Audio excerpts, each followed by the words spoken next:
stop for a moment on death. I think that's because you asked me,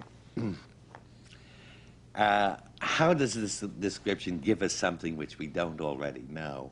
And it's rather interesting that the description of death it gives is something which rather turns over our usual notions, because our usual notions try very much to escape from the fact of death. Now, this is something very peculiar about death. We usually think of death as a fact in the world. We read about people dying, we read obituaries and so on. It happens to other people. To be sure, it'll happen to me, but not yet. So it's something out there in the world, as yet external to me.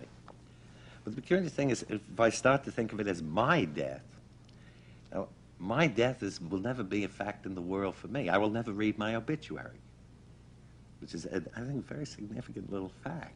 So it can never be a public event in the world for me. Well, as Wittgenstein says, death is not an experience in life because we don't live to experience death. It's not something we live through, and therefore not an experience we have. Yes, it's not, unless my death is as essentially mine is something which cannot be an event in the world for me, but it's a compelling possibility for me now. I mean, the meaning of death is that it is a present possibility. I may not be at any time. The meaning of death is that it's the possibility of not being, or it's, as he puts it, it's the possibility which cancels all my possibilities.